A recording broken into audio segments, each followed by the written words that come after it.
But one of those messages found on one of the unspent cartridges along with that bolt-action rifle said, "Hey, fascist, catch." How do you feel about being called a fascist? I don't care being lied about. Why is it a lie? Because I'm not a fascist. I believe in a free society. Looking around every corner and acting like that's fascist, it's so destructive to our discourse. I think one of the keys to reducing political violence is the widespread and universal rebuke of this behavior. Many people have celebrated Charlie Kirk's demise and perhaps inadvertently encouraged the next killer. We don't want Charlie Kirk on our campus. We don't want fascists on our campus. We don't want to support that here. What is fascism? Immigration. I don't know. I'm not like a political scientist. I'm not good at interviews. You should ask someone else. Yeah, I mean, look, what we are doing is the most anti-fascist thing one can do. Have an open mic on a college campus for 2 to 3 hours, and anyone who disagrees can go to the mic. You know who the fascists are? The ones that are screaming and threatening violence and threatening intimidation, harassment against the conservatives. So which side is fascistic? And I know you create a company that's like close to being a fascist. Like, okay. How am I? Sorry. Let's go through this. How am I a fascist? Dude, like you. Can you name one thing I believe that's fascist? You believe that you on.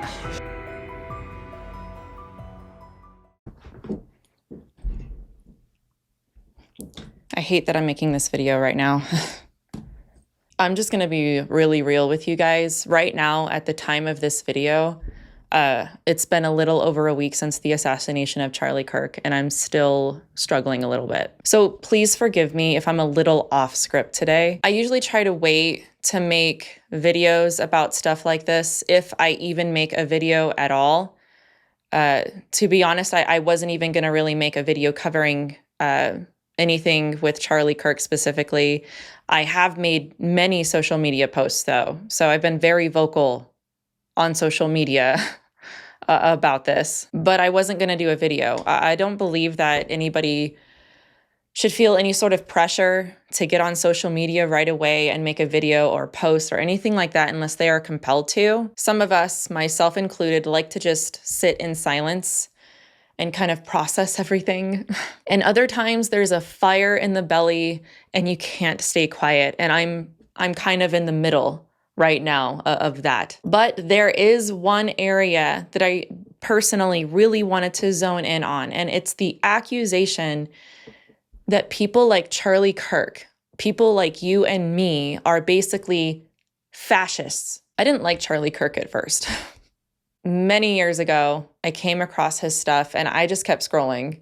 But in the last few years, I saw him really get his stride and deeply matured in his beliefs and the manner in which he disagreed. I just think he really got that truth in love thing down. I became fascinated by his way of arguing and his depth of knowledge. I was convinced through watching him debate respectfully and with strength. That man had a backbone that I wish more Christians had. He championed free speech. And I remember him saying pretty often that civil dialogue was the foundation of free speech.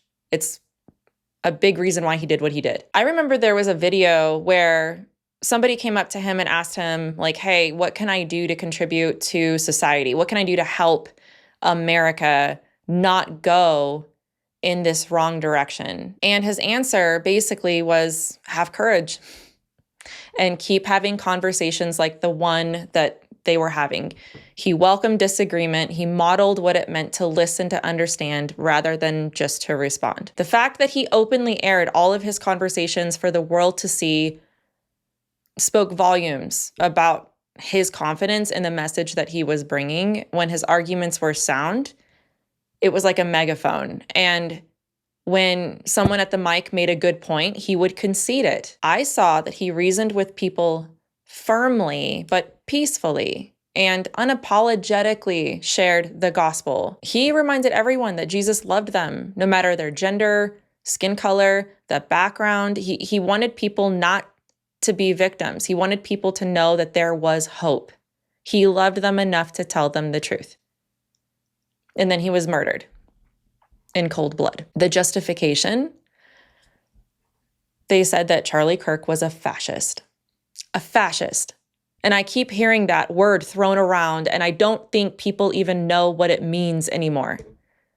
You're going to call Charlie Kirk, a man who stood for free speech and nonviolent debate, a fascist. It's like looking at a bridge and calling it a barrier. He died promoting the idea of dialogue, no matter the political differences.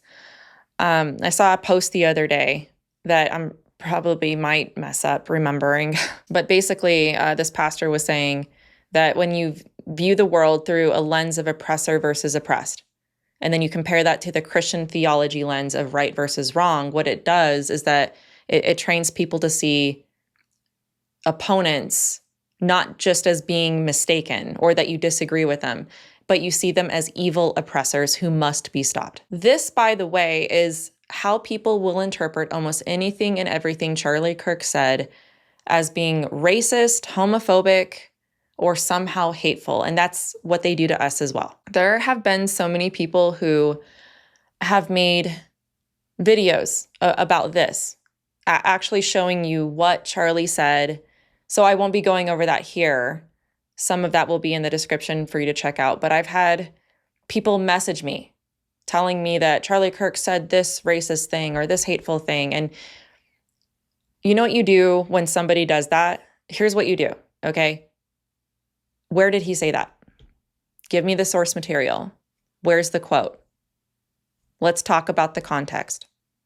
And I'm shocked how many people think Charlie Kirk said or did something that he actually didn't. And when they see it, I've noticed they do one of three things. First, they double down. Second, they just bow out of the conversation like they never asked the question. Or third, they actually change their mind. But it's so important to understand that the initial worldview, for all of this to make sense, or why so many people think that people like you and me are fascists and deserve everything we have coming to us. We have to understand that perspective. I'm hearing a lot online about culturally what brought us to this moment of the Charlie Kirk shooting. Some people are saying we just need to be more unified. We need to learn to put our differences aside and come to the same table and talk to each other. Others are saying Charlie was killed because somebody disagreed with him. But guys, none of that is the problem. The problem is that half our country has been indoctrinated with the Marxist ideology of oppressed versus oppressor. And according to that ideology, the only solution to our differences is revolution, not words. Now, we're also living in a culture that tells us that words are violence. But think about that. If words are violence, then violence becomes a justifiable response to words. See how that works? This is freedom versus tyranny, good versus evil. Charlie wasn't killed because someone disagreed with him. He was killed because it's baked into the ideology. But as Christians, we wrestle not against flesh and blood. Our enemies are not the people online celebrating Charlie Kirk's death. Our enemies are the powers and principalities that hold those people captive to doctrines of demons. So here's how we fight. We fight by speaking truth into the lies, dismantling the deception, preaching the gospel, being salt and light, because the gospel is the only thing that will fix this. When you believe that somebody is mistaken, you try to persuade them. You try to reason with them.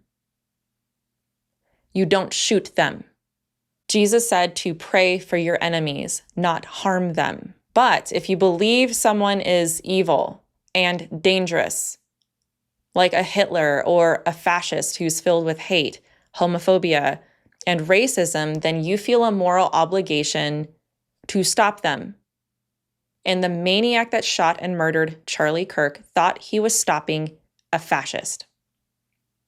Imagine calling someone a fascist, but you're the one silencing someone's opinion. If a lot of people knew and understood what fascism actually was, they would find how disturbingly ironic that is.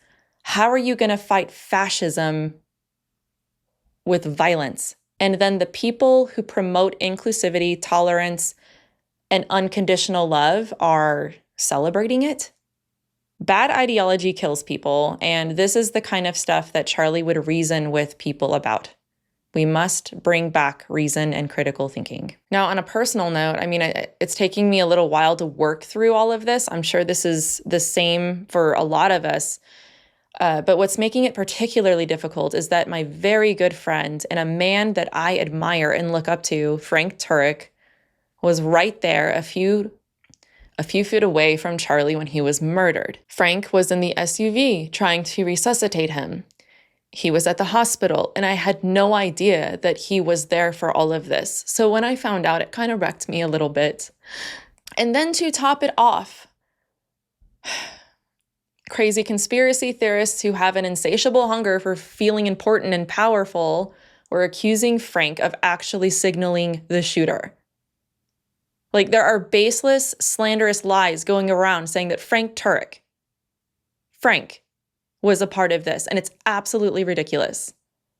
My good friend, Elisa Childers, she made a video about this that's much better and put together than what I'm putting forth here, but Frank does not deserve that. I was just very worried about my friend and very sad for him that he had to experience that. He has made a video talking about his experience with this on the Cross-Examined YouTube channel. Please check it out. He didn't have to make that video, but he did. So back in the day, I actually didn't like Frank at first either. Don't tell him that. Just like Charlie, the more I listened to him and watched his stuff, the more convinced I became. And Frank Turek is a huge reason why I'm into apologetics today, probably like a lot of you guys watching. I've done many interviews with him talking about this very thing, about free speech, legislating morality, an objective moral law, what is natural law. In Frank's book, Stealing from God, was life-changing for me when it came to understanding evil and suffering. It was his book that it made everything click. So no wonder that Charlie and Frank became so close. Their debate style is even the same. So my friend Frank had to watch the man that he thought of like a son die before his eyes because some maniac thought that Charlie Kirk was a fascist. I also did an interview with another friend and mentor of mine, Greg Kokel, about free speech, about soft totalitarianism, which is what the book Live Not by Lies talks about.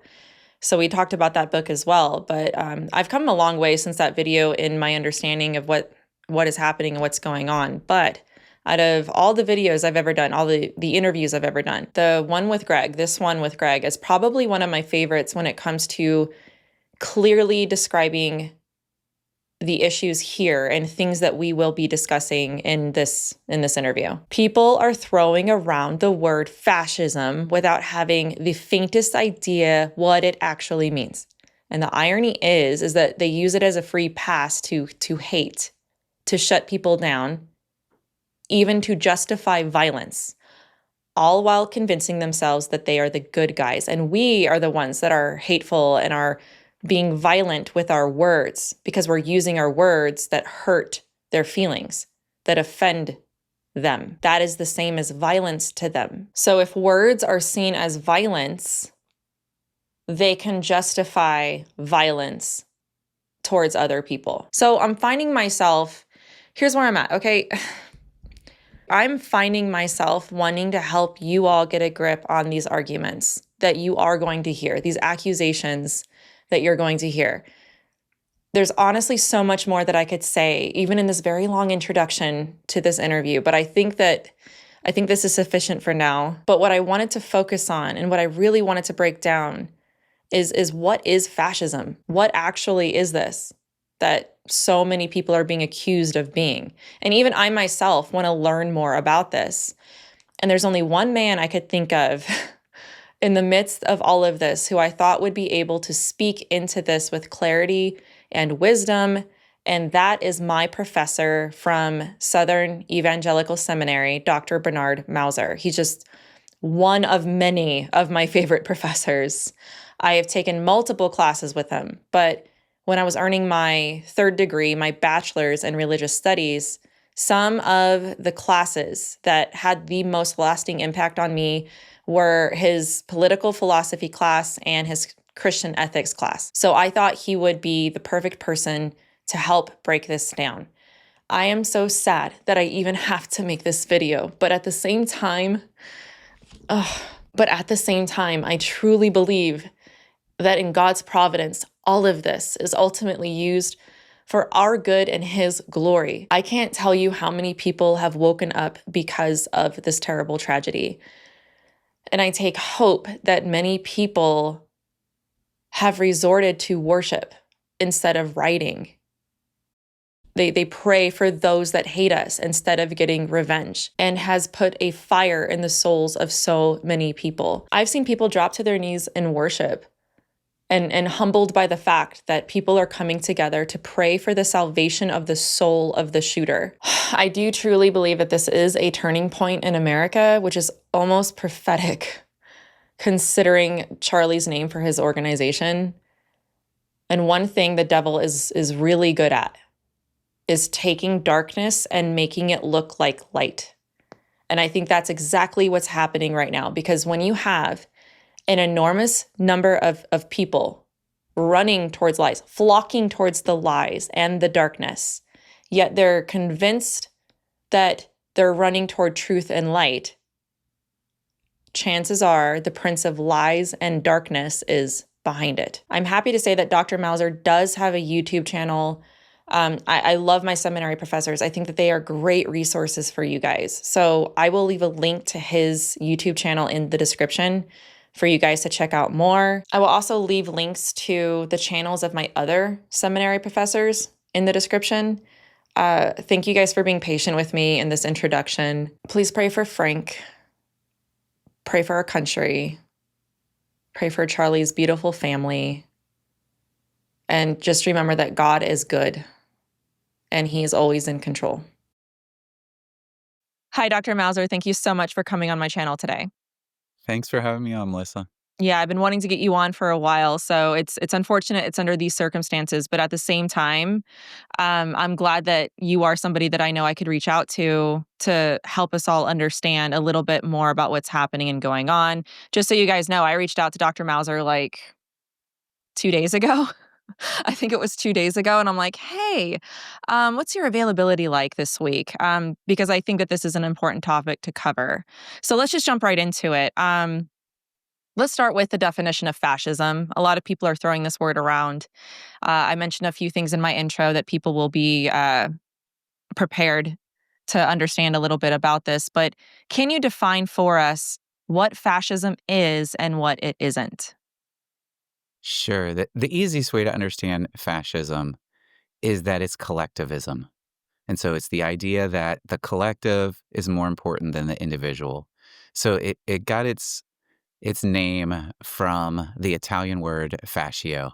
And we have that in our medical terminology. If you talk about like myofascial release and things like this, there's the fascia within your body that is the connective tissue that holds all these bundles of muscle fibers together.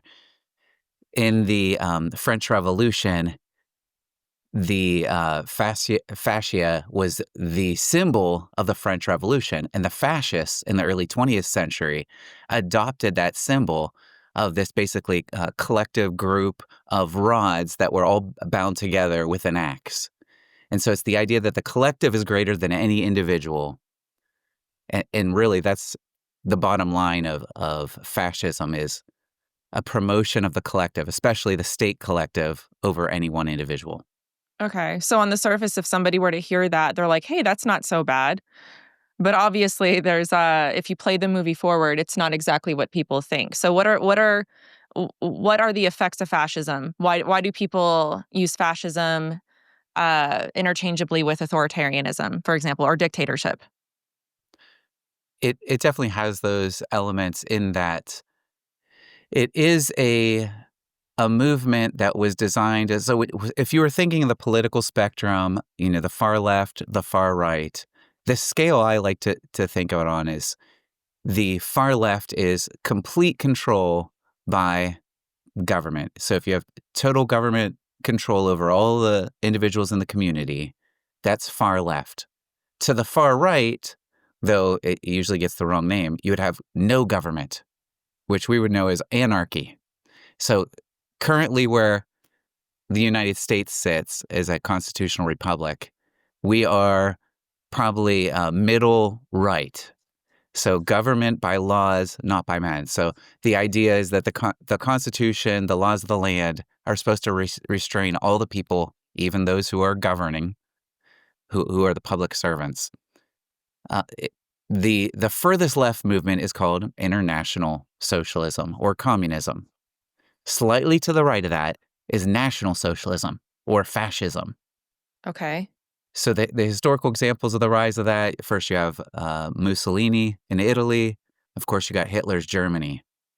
But this is where, if you wanted to situate fascism, it's a far left movement. The communists are to the left of that.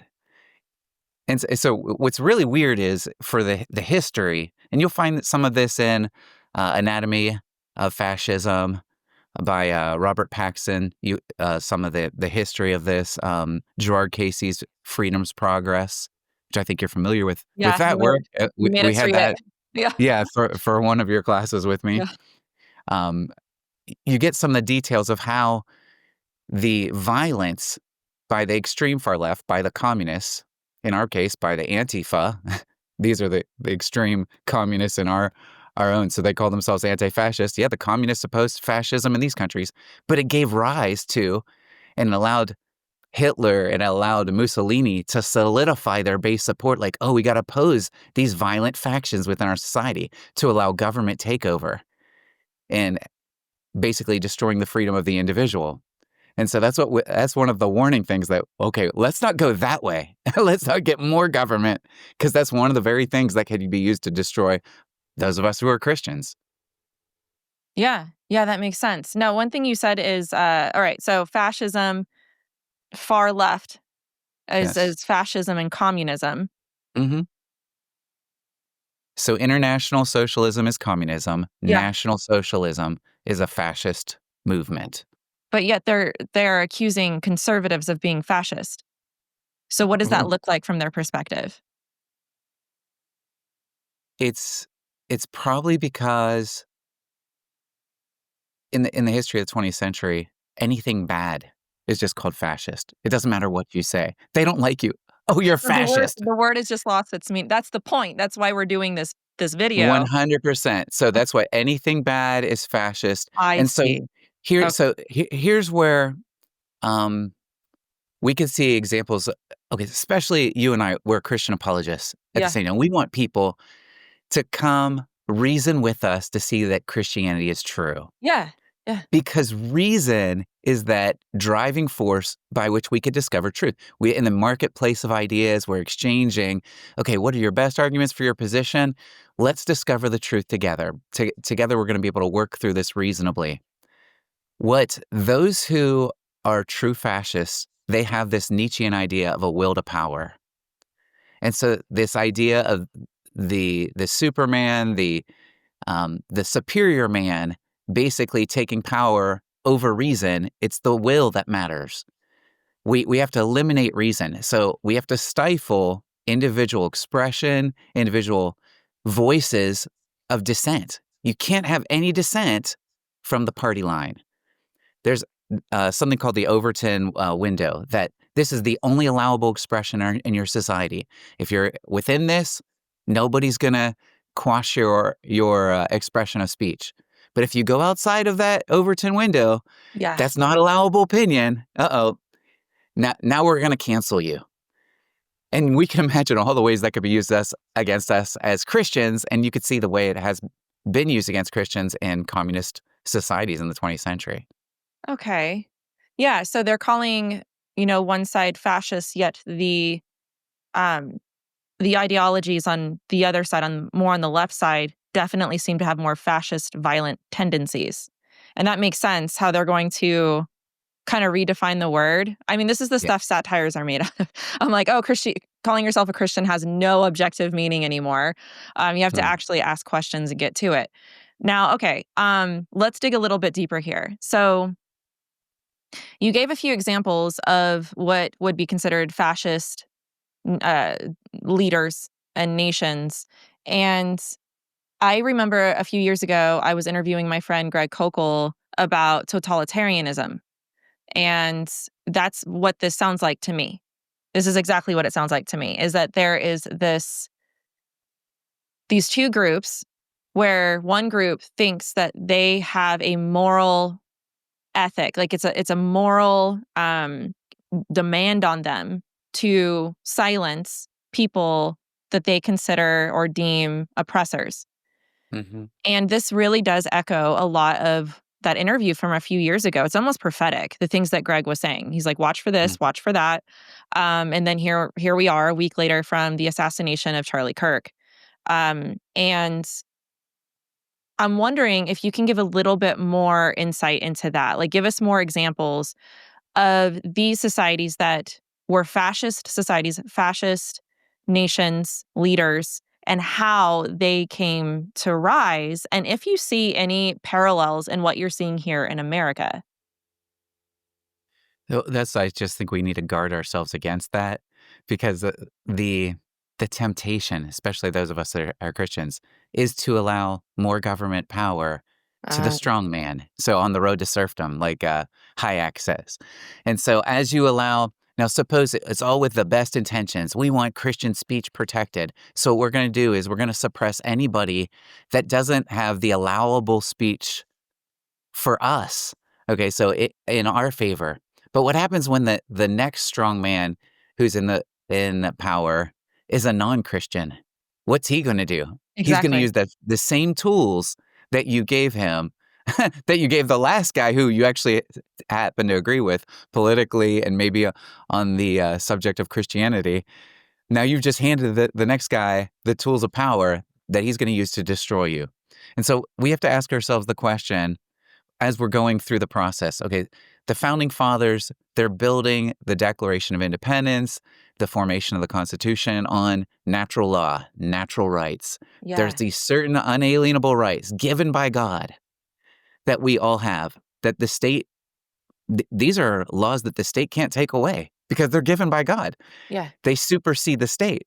Well, with the fascist and the Marxist, part of their legal philosophy is that they hold to this view called legal positivism, that you have no rights that the government hasn't given you. The highest thing that they're going to recognize is the state. The state becomes their God. It's a statism. And the prophets, the ones who are expressing the voice of what's allowable opinion in that, is whatever aligns with their state utopia, whatever aligns with their goals, those are the only speech that's allowed. Everything else is like the virus that needs to be stamped out of the body, politic. So politics is your religion. Your high priests end up being these experts who determine, okay, this is allowable speech, this is not allowable speech. And then the coercive force of government and violence is used to stamp out any dissent from advancing the state and promoting the state. No individual matters. So there's no individual rights. And so this is why we've tried to always, especially those of us in the natural law tradition, say, no, there's, even with Adolf Hitler, with the Holocaust, they violated these universal moral laws that everybody should recognize, that Paul talks about in Romans 2, that there's a law written on the hearts that the Gentiles follow, that Aristotle and Plato recognize in their works. These guys aren't Christians, but they're still picking up, okay, why are these universal laws of right and wrong still existing in every society, by which you could judge societies as doing moral or immoral acts? And so I guess one of the questions we have to ask ourselves, a starting point, even as you're approaching this, is, and I always want all my students to think this way, what if the worst possible person that you could imagine got in a position of authority, a position of power in your state, in your country? What power would you want that guy having? It's like, I don't want him having very much power at all. Okay, so let's reduce it down to such a level that they can perform the basic functions of protecting these natural rights, life, liberty, property. Once you have that, you should have freedom for other things. So that's one of the principles and one of the questions I ask. And the other one is, what is the purpose of the state? Does man exist for the state, or does the state exist for man? If the state exists for man to protect his, well, then you have a different relationship there. if the individuals actually have these rights that the states themselves can't infringe upon, you've got to watch that and think about it properly, especially with the temptation. Right now, a lot of Christians voted for the current federal government, and then it'd be real easy to be tempted to allow them to overstep the powers that are constitutional, what they should have. Yeah, but what happens when the next guy comes in and he wants to go? So we've got to do all we can to restrain that power, not to buy into the temptation. Yeah, no, that's a good way to put it. So you said earlier, because I'm still learning about all this, I took your class, retained a lot of it, but there's an element of nuance of understanding each little component of these political philosophies, right? This power, this governmental power. You said earlier that fascism is more like communism. What is the difference between communism and fascism, or is it essentially kind of the same thing? There's a lot of principles that they both accept. So that the Marxist thinking Okay. is very common between the two. But with the communism, they want like one world government. They want international socialism. So they want an abolition of all the borders and things along these lines. Whereas with the fascists, one of the things that they're much more okay with than the communists is something that we call cronyism, or you'll hear it in a lot of economists will call it crony capitalism. Okay. And the economist Patrick Newman, he likes to call it cronyism because he says crony capitalism is not capitalism. There's nothing free about it. And what it is the collusion of those who are in big business with the government to exclude any type of competition. So fascism will allow that. So the ruling of, in a communist state, so for example, with Chairman Mao in communist China in the 20th century, you have execution of factory owners. The government completely subsumes control of all the factories. Whereas in the fascist countries with Italy and Germany, you have the leaders colluding with the business leaders, the wealthiest, to, okay, we're going to exclude competition. We're going to prop you up by a government takeover, but you're still in control and you still retain your position of influence and authority. So there's a collusion between the rich and powerful elites in the society, in a fascist society, whereas in a communist society, they're all executed. It disintegrates much more quickly than a fascist society. It's like, whoa. Yeah. Are there any examples of fascist countries or societies existing today that you can give us? There's just these elements of fascism that we just have to watch out for. Mm-hmm. And so when you start, one of the books that has been really popular, Jonah Goldberg, Liberal Fascism. Now, he was raked over the coals a little bit by some of the historians for not being as precise and accurate, but he's trying to make a case for these elements of fascism that we have to watch out for. And what you find is, for those who are on the left, and when I say left, in America we call them the progressives. Mm-hmm. They hold to a lot of the same things that were being promoted in Hitler's Germany. Now, what Jonah Goldberg tries to make the case for in his liberal fascism is the three variants of fascism with this idea of big government. The community is the only thing that really matters. Individuals don't matter. He said in Mussolini's fascism, we see that expressed in Italy in World War II. With Hitler, you have the rise of Hitlerism, so that's a unique form of fascism that was different than Mussolini's form. And then he said, but the first form of fascism, and he tries to make this case in his liberal fascism, is Woodrow Wilson, actually, in the early 20th century, in American progressivism. Huh. And then it's because of ignoring rule of law, just discarding the Constitution when the people in the country didn't see eye to eye with Wilson about entering World War I. He imprisoned them. He suspended the writ of habeas corpus, things like this. And so when you see these things like, oh, man, okay, these are violations, overstepping of government authority, The Constitution was just kind of a suggestion to a lot of these political leaders.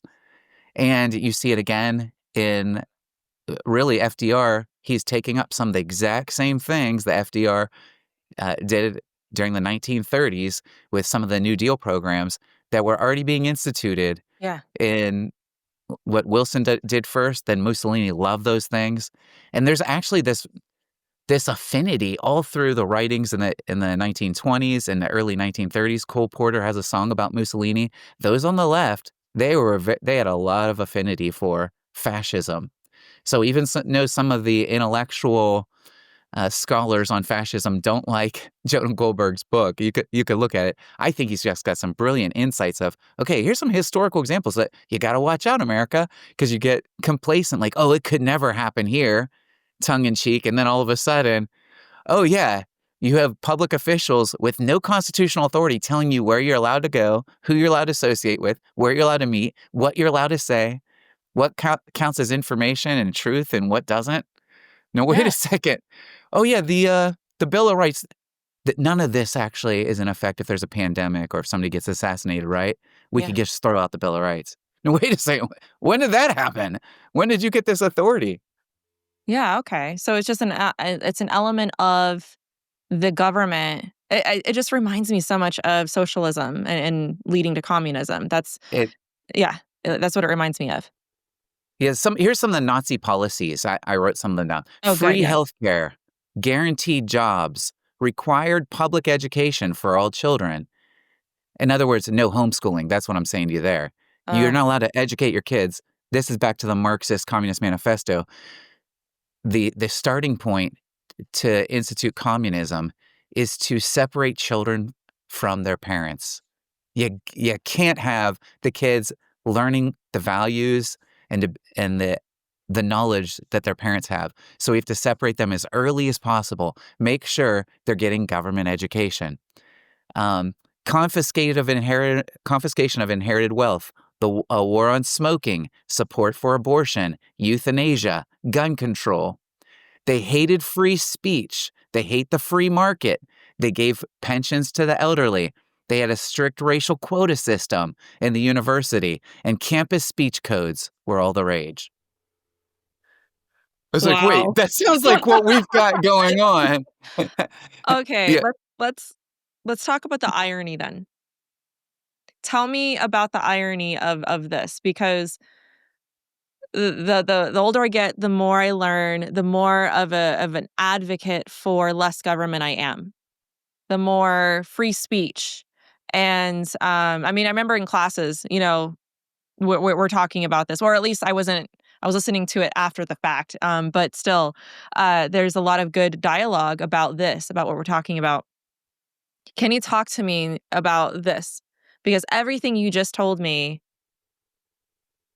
is aligned more with the left, but then we're having the accusation put on us that that's what we're doing. And I'm trying to circle this square. Just give me your general thoughts on this. Another thing I try to impart to everybody who goes through my ethics class, and especially the class on public policy, is you don't judge policy based on good intentions. So it may be that you have the nicest people in the world in these government offices, but they're still self-interested individuals. It looks good on paper. Yeah, exactly right. So they might have the best intentions with these things, but as you have more and more government overreach, they want to protect their positions. And we're trying to see what is unseen. So when you're giving money toward these government jobs, it's not that all of a sudden the government is going to do a better job than the market at solving those problems. And then when we object to government doing it, usually what the socialist says is, oh, so you're opposed to government-sponsored education, federal education, as if you hate education. And that's not our view at all. We love education. Yeah. It's just we don't want you paying for it and deciding what's taught. And this is properly the subject that your kids need to learn. And so it's like, okay, I'm opposed to government healthcare. That doesn't mean I'm opposed to getting a doctor to treat me. Yeah. And that's usually the way it's mischaracterized. We end up facing this straw man again and again. And part of the benefit of a program like yours, the reach you have, you're educating people to see through these lies. Yes. It's like, okay, yeah, just because we don't want the government doing it. And I asked a family member of mine who's in a very high position of government authority. And he met with a former president. It was all his support of this nationalized healthcare and so forth. And he says, what do you expect us to do? Nothing? I expect government to do nothing because it's not the role of government to do that. So, but that doesn't mean nothing should be done. It's just what institutions in society are going to better care for those things. And through all of history until recently, really till the 20th century, who is it that cared for the poor, the most needy? The first, they had to care for themselves. Second, their family. So it's like, okay, a homeless guy came to me yesterday. It's like, all I got is this change. And I'm homeless. Okay, where's your family? Is your family not helping? He just walks away. He didn't want to talk about that. Okay. So then the church and the community, so the neighborhood, but it would never go beyond that. So some of the principles that have always cared for the poor, and you read this even in Tocqueville's work, like Democracy in America, one of the things that just stunned him is as he traveled for several years throughout America, there's just almost nobody who's actually suffering and dying from poverty, from starving to death. Why is it you could go through for 2 years traveling across the country not experiencing this? Because of these things that we already had set up. In the voluntary societies that were set up, the church was ministering. People in the neighborhood knew why people were suffering, if it was an act of God or whether it was vice, what had caused their suffering. All of a sudden, there ends up being this big shift that, government needs to take over these things. And we're slanting more and more toward the totalitarian, big government, coercive use of the government force and violence. If you don't comply with the government, what's your choice? Violence. So you're going to go to jail. You're going to be suppressed in some other way. So it's the choice between coercion or freedom. And we got to just keep leaning into freedom, choosing these voluntary societies. So God loves a cheerful giver. What are some of these principles? This principle of subsidiarity, that you handle whatever the conflict is at the lowest possible level and not higher than that. When you go all the way to the highest level, not only do you not figure out what the particular circumstances around why people are suffering, why this problem is happening, but you get a whole bunch of waste. And there's a whole lot more room for abuse. And so the answer is not expanding the size of government for this. It's actually shrinking government, like you've said. It's like, oh, man, when they start suppressing our freedoms, that's a scary thing. Yeah. So this kind of sneaks into, all right, the ideology of it all. I have so many questions. I'm going to ask this one first. Because what I tend to do, what I like to do is understand, if I can, why somebody believes what they do, and even if it's heinous. And the more that I am seeing on the left, the more that I'm realizing that they do see us as oppressors, right? So this goes back to what you were saying about critical theory, Marxism, and how it's a component in play here. And the government itself on the left is advocating for these beliefs, like for these ideas, this ideology. Now, you have individuals that act within that ideology, though, right? So the person, Tyler Robinson, who shot Charlie Kirk and killed him, is being informed by an ideology that's telling him that Charlie Kirk is the bad guy. He's the fascist. Mm-hmm. He's the one that is going to harm the people that I love. He's the one. His words hurt me. His words, his ideas are dangerous. And what I'm trying to wrap my head around is you're fighting fascism, supposedly, with violence, which is a staple of fascism. Sure. What can you tell me, as best as you can? I'm not even sure how you would answer this, but as best as you can, what can you tell me about that twisted perspective? How in the world would they look at somebody who actually is promoting anti-fascism, like anti-fascist ideas, that's out there promoting free speech, saying, "Hey, come, let's talk about it. Let's reason." Oh, right. Yeah. Really anti-fascist. Yeah. Yeah, that Yeah. is particularly anti-fascist, Yeah. Yeah. being called by thousands, tens of thousands, hundreds of thousands, Yeah. maybe more, being called a fascist. Where does Yes. that perspective come from? And how do you think that has come into fruition to be so turned on its head? Yeah, I think there's lots more. At first, when you said anti-fascist, it's like, here's Antifa. Oh, no, you're Anti- the real. Yeah, the so you're real right. Freedom of speech anti-fascist. is definitely not something that any fascist would actually allow. But I think it does come back to pop culture, referring to anything they dislike as fascist. So Okay. a couple years ago, it was if they didn't like you. Oh, that's just racist. But what they do is reduce free speech to power, as if it's a power thing, when violence is the real power. Reason is the enemy of fascism. Reason is the enemy of communism. So Yeah. what are they going to do? Violence. They got us. They got to terrify you. Hmm. And Marx himself says that the only way through the revolution is by these acts of violence. So it's not even hidden in the Communist Manifesto. Hmm. And so let's see. Here's a quote from him. The only way in which the murderous death agonies of the old society and the bloody birth throes of the new society can be shortened, simplified, and concentrated, and that is the way of revolutionary terror. And And so it can't be affected except by means of despotic inroads. That's another one.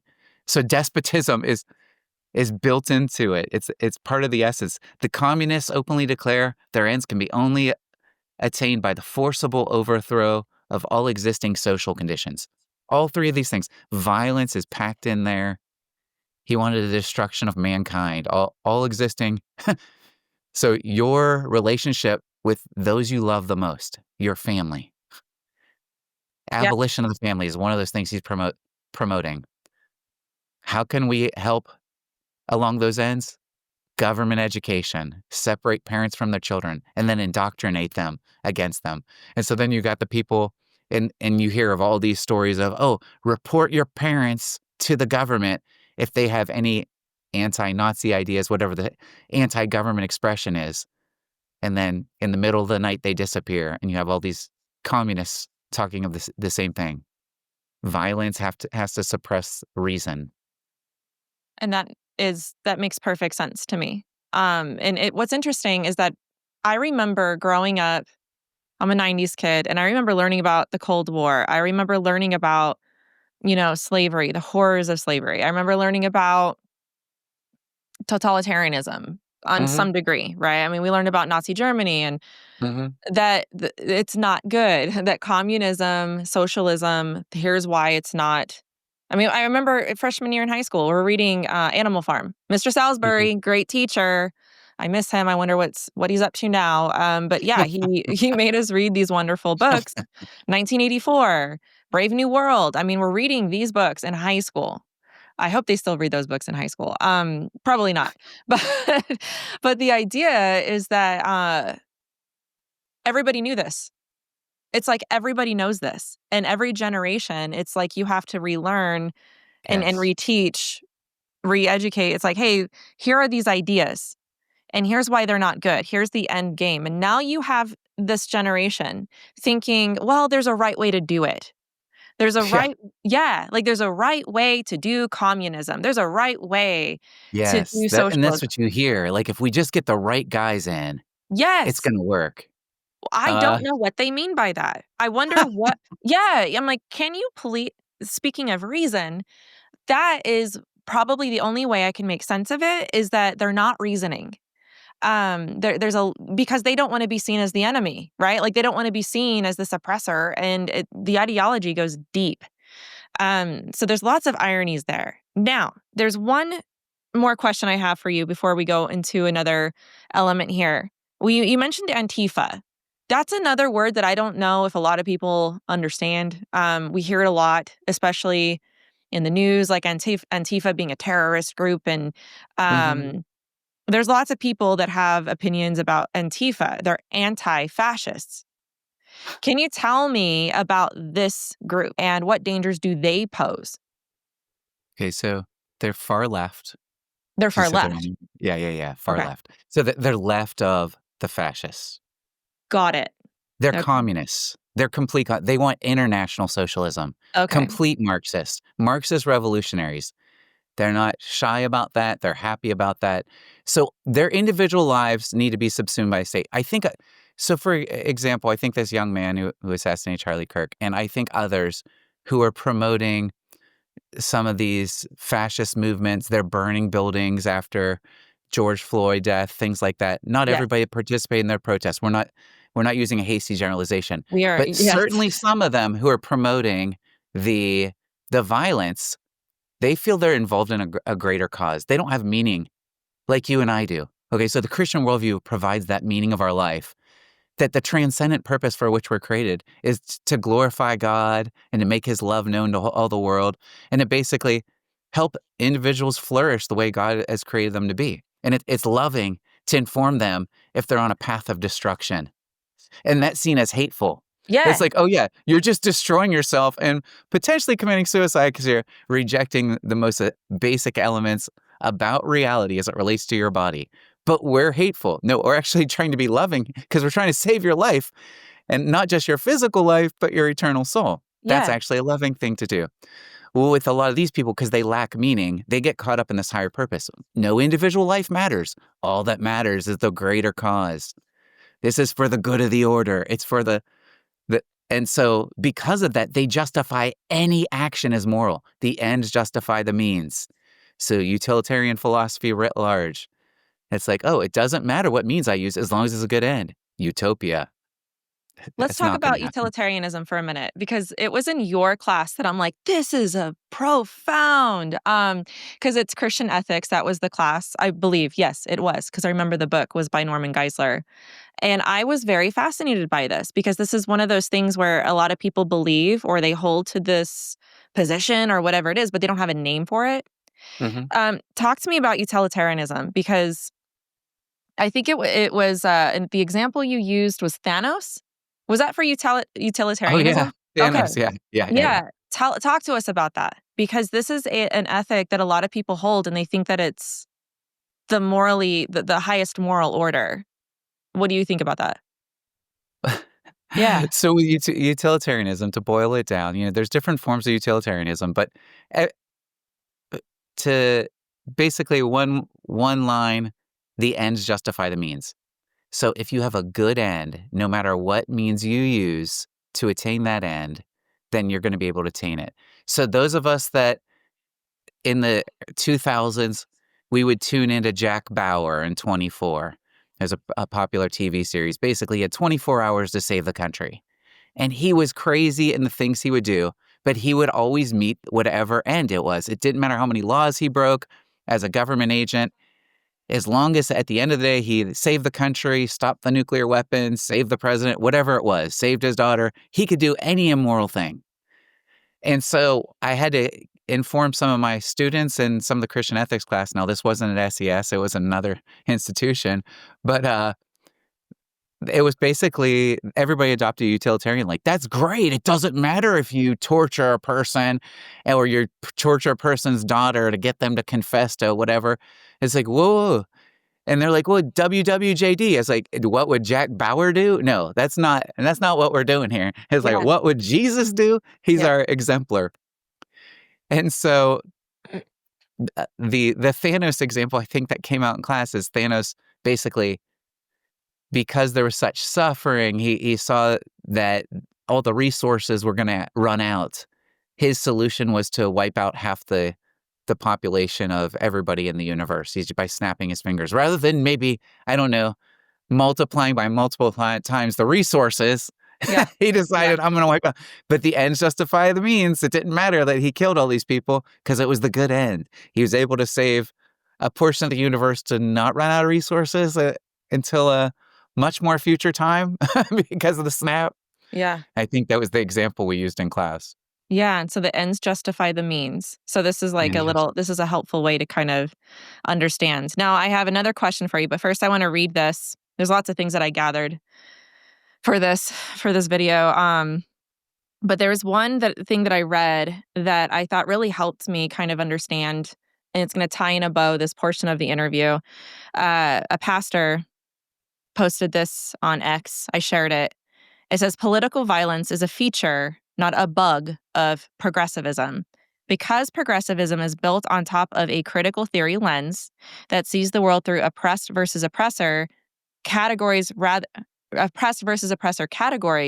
rather than a Christian theology lens of right versus wrong, it trains people to see opponents not as mistaken, but as evil oppressors. Yeah. If you Right. believe someone is mistaken, you persuade them, you try to reason with them, right? Like this is what Charlie Kirk did.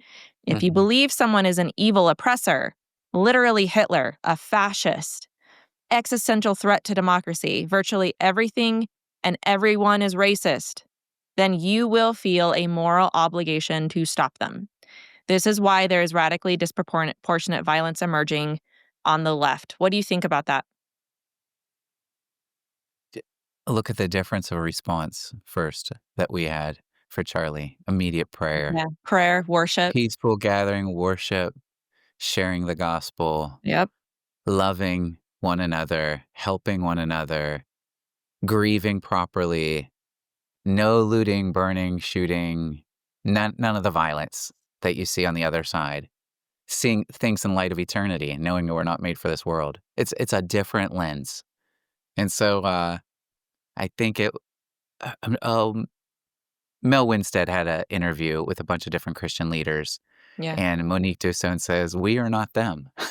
We and Yeah. she said that they're violent, we're not. You know, we have to understand, though we're created in God's image, that's where the similarities end. Our worldviews are different. Ideas have consequences. So by your fruits, you will know them. yeah, by the fruits you'll know them. Yeah, Yeah. and how do Christians and John are recognized by our love, right? So that's one of the ways that we're recognized, and you see this pretty consistently in the lives of certain martyrs. And Charlie's, he was not promoting any violence on his campus exchanges. He would say, "Oh yeah, hand that critic the mic. Give Okay, him I the know mic." you agree Yeah. with me. Give the critic the mic. Yeah. Let's get his best arguments here for his position, seeing them as divine image bearers, because this is the way, in our view, truth is discovered. It's through Yes. free exchange of ideas, and it's iron sharpening iron. And if I'm wrong about something, I don't want to be wrong about that. So show me what's wrong with my reasoning. Because part of you being created in God's image is you have this ability to reason. We're not animals. We're not driven by only will and instinct. And that's something that wants to be suppressed by those on the left.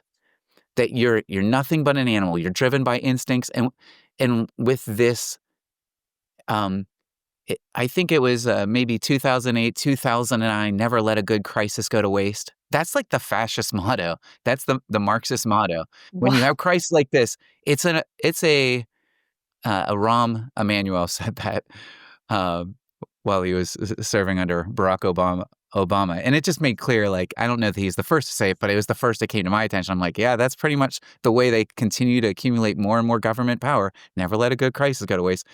So that's the danger in this situation. Like, yeah, this is a terrible assassination. Let the authorities that be operate, find the bad guy, and bring him to justice. We don't need overextension of government. We don't need any increasing powers.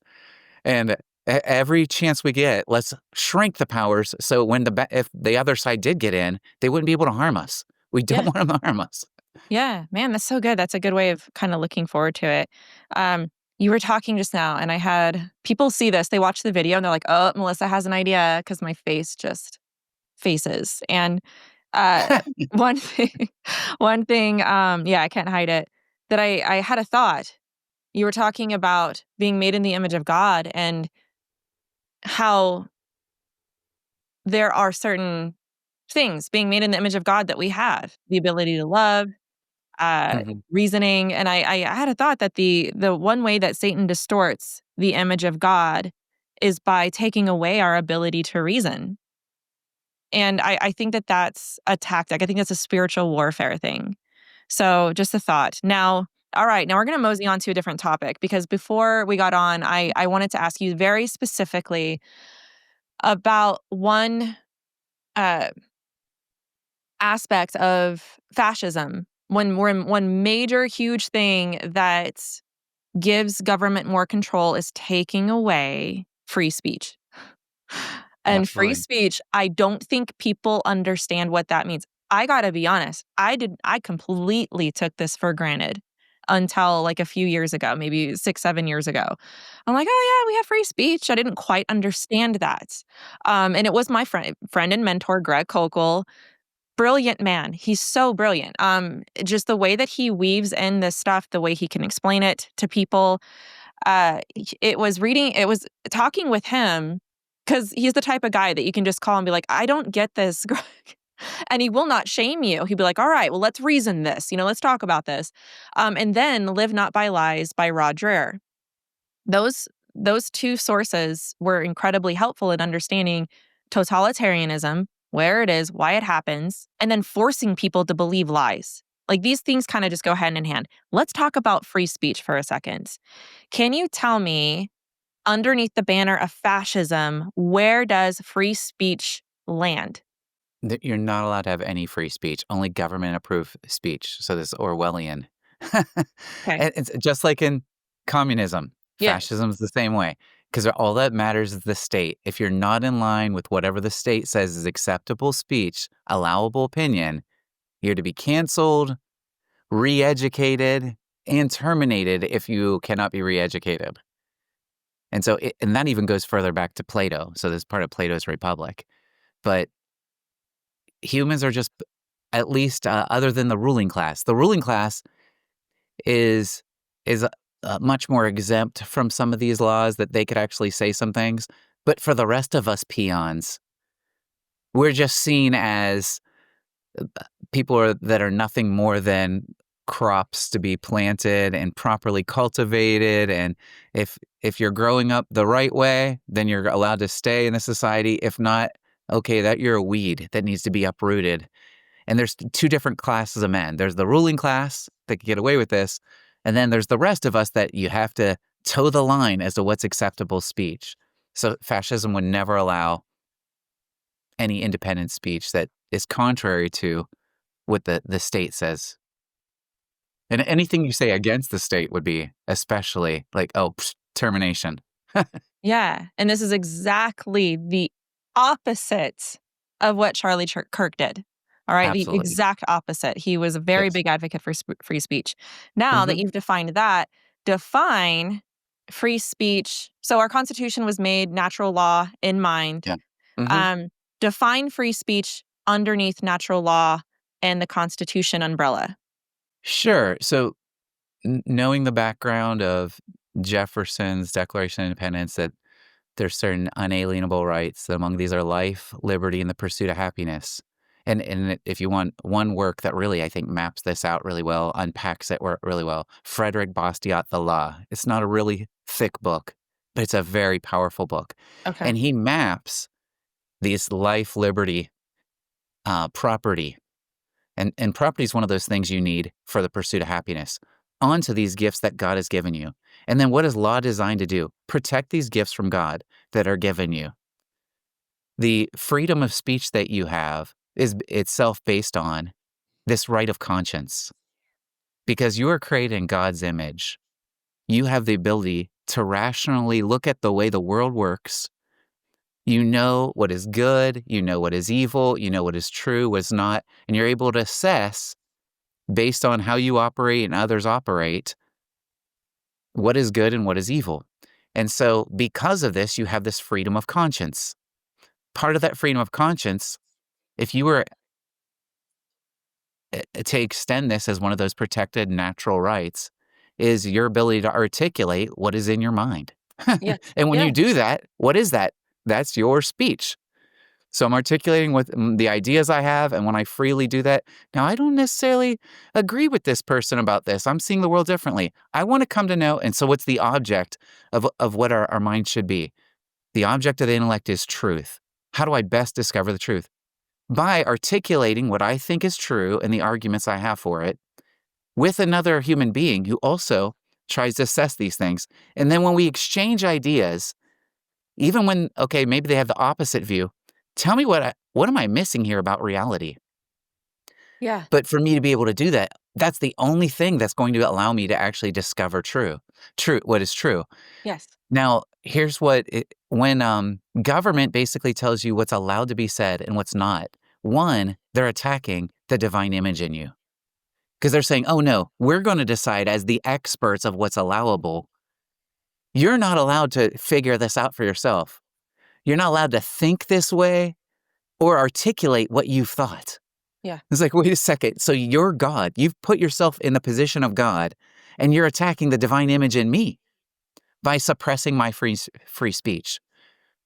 And so when you have the signers of the Declaration who are saying, here's certain rights, and one of those is Congress shall not make any law restricting speech, freedom of the press, freedom of assembly, all those things. Well, one of the hesitations that the Founding Fathers had of including those rights is that people would say, these are the only rights, they're given by government. That's why we're putting them in there, and we're going to decide what's appropriate speech, what's not.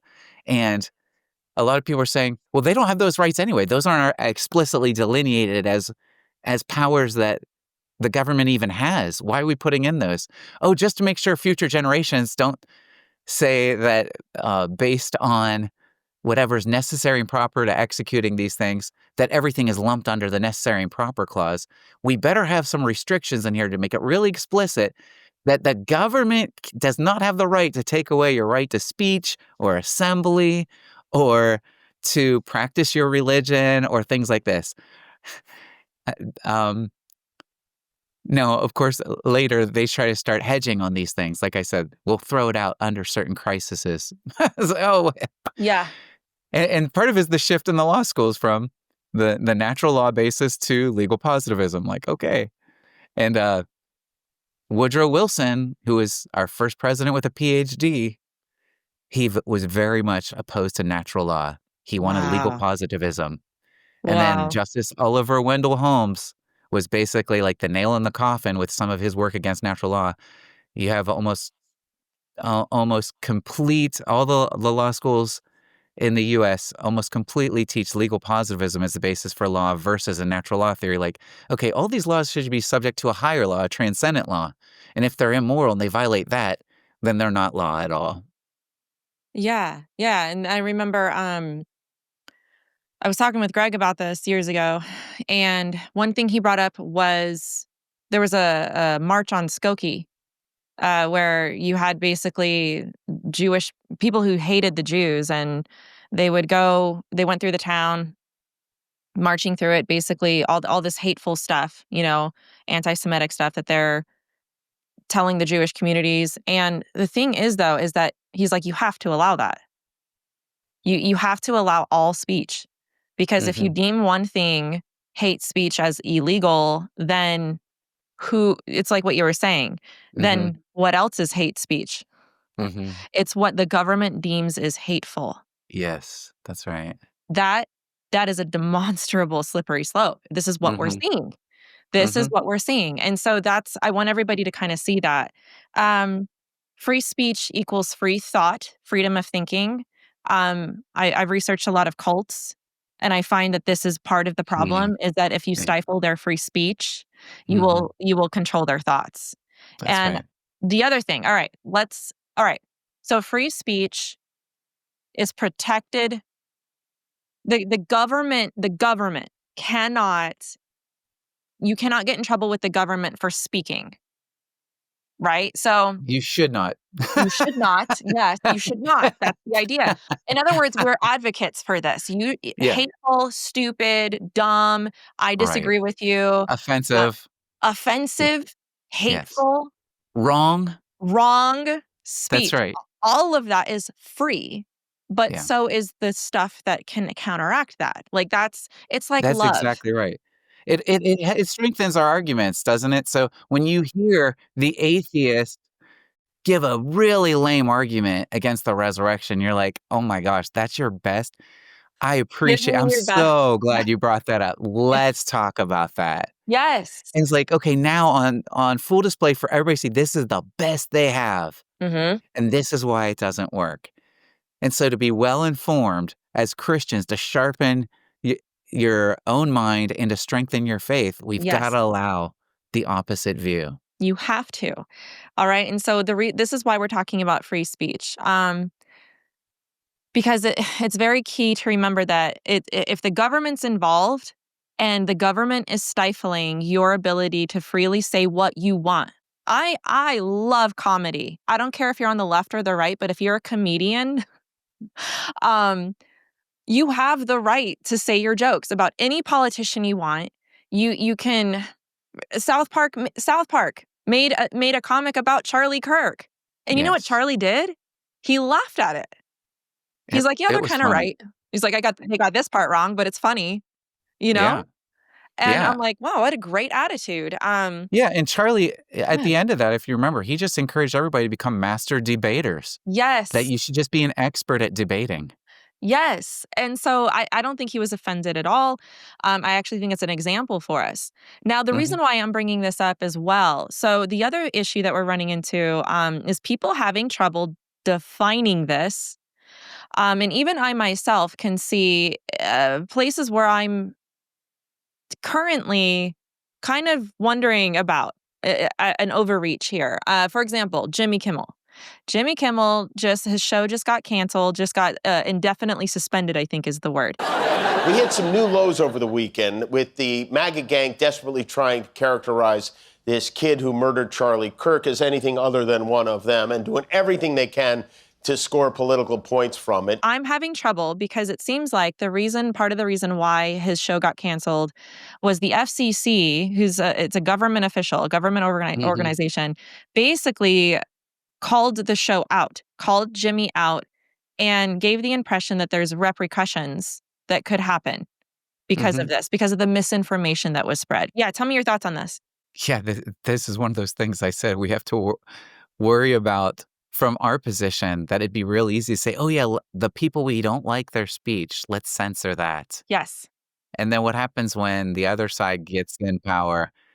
Melissa Dougherty's show is no longer going to be allowed on YouTube because it's super offensive, because it says Christianity's true and everybody that opposes Christianity is false. Yeah, that's just the nature of reality.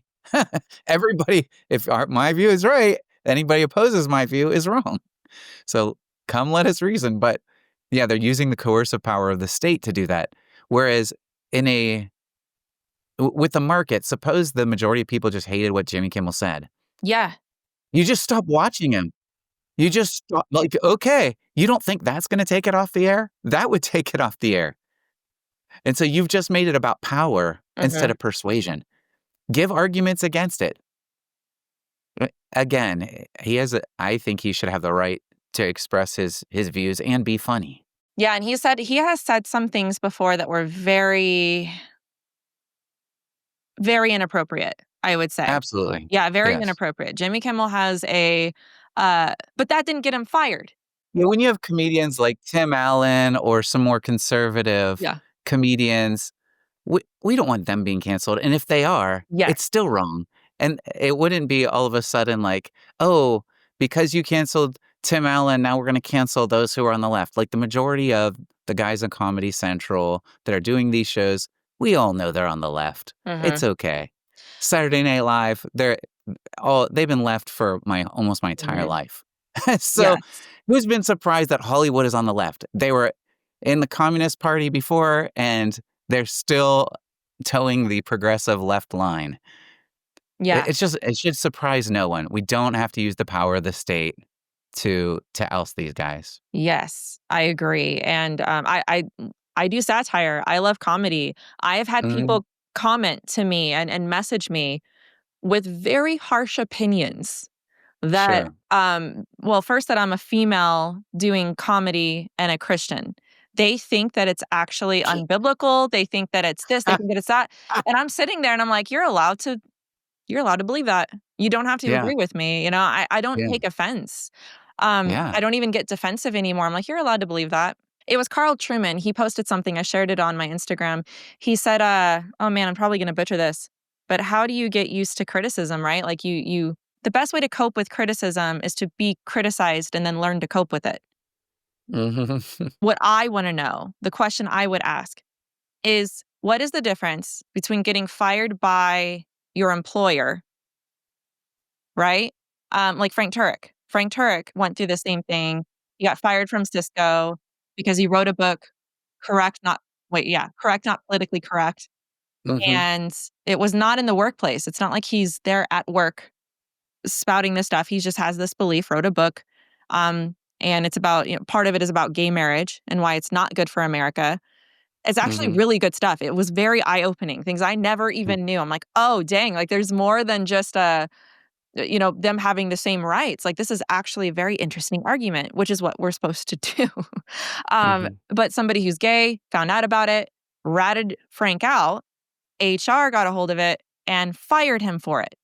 Okay, so does that impose on Frank's free speech, right? He got fired for an opinion, but I would argue that's more discriminatory, right? For his religious beliefs and things like that. Um, what is the difference? Where does free speech fall when the government's involved, which is why this is kind of controversial because they're like, did the FCC play a part All in right. this? Yeah. Yeah. Or did ABC and Disney, did they fire him? Right? Like were they affected? Did they make that decision because of government pushed them to, or did they make it independently? Let me know your general thoughts on this and what is the difference between getting fired by a network or your job versus the government getting involved when it comes to free speech? Yeah. So, especially those of us that are in like at will states where any employer can terminate your contract with them at any time, or Yeah. you can do that with your employer. Like, I give you notice that you're working at McDonald's. Like, I give you my 2 weeks notice and I've taken the 2 week vacation. Oh, so today's your last day? Yes. Okay. Got it. And so that's based on freedom of association. So you have the right to hang out with those you want to. Maybe you don't like to hang out, you and your husband and your children, with repulsive people that curse, that are violent, that you might find in certain communities. You have the right to not associate with them. And that's part of the contract that you have with your employer. Like if they no longer value you, if you're not enough of an asset, they want you to continue, I think they should have the right to let you go. And so if the government, though, gets involved, now, okay, the government is abusing its authority, its power, it's overstepping what it has the right to do. So if the FCC did that, that does seem like a very clear violation of the First Amendment. Now, of course, with the wording of the First Amendment, what it says there is Congress shall not do this. So the FCC might say, hey, I'm not Congress. I'm just an agency of government. Only Congress isn't allowed to do this because that's the wording.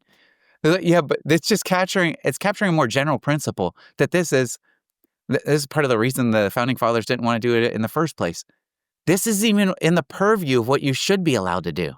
Yeah. And so my beef might be with even the existence of the FCC. Why do we have that? Why do we need the feds to govern our communication? Think about what that presupposes. Like we can't do this, what we're doing right now. Let the market abolish the FCC. That's my solution to that. Like, hey, Trump, as you watch Melissa tomorrow, maybe contemplate abolishing some of these federal arms of the executive branch that shouldn't even be in existence by the Constitution. Consider that. Yeah. That you actually shouldn't have these powers because it's actually going to help us all as Christians flourish more and as Americans. And part of that American spirit that we've always, and especially that you learned in the 90s, I learned through the 80s, opposing the commies during the Cold War, having grown up in that. It's like, okay, what does America stand for? Freedom. Let's get back to that. And the opposite of freedom is coercion. And that's what the government represents in this case. They're coercing this entity to release a comedian in this case. And if they've done that, I definitely think it's a violation. They ought not to do that. But at the same time, if they privately decided, hey, he's not making us the money another comedian, like a Henry Cho or something could bring, let's get Henry Cho on. It's family friendly. It's hilarious. We'll get his comedy. It's way better than Jimmy Kimmel's. And we'll get more people tuned in. You probably would. Yeah. Yeah, I think you're right. There's a few things I jotted down here. Now, this is actually from people that were arguing for and against The First Amendment exists precisely to protect free speech or protect speech that's unpopular, controversial, even offensive. If all we protect is speech we agree with, then we don't have free speech at all. If a late night host can be censored for attacking conservatives today, it's what you were saying. A conservative commentator can be censored for attacking liberals tomorrow. If the FCC's threats influenced ABC's decision, then yes, it's a violation of free speech. However, if it were purely a Disney ABC corporate decision, we might call it cancel culture, corporate censorship, but not a constitutional violation. And then there was nothing. This was interesting to kind of see both sides of it.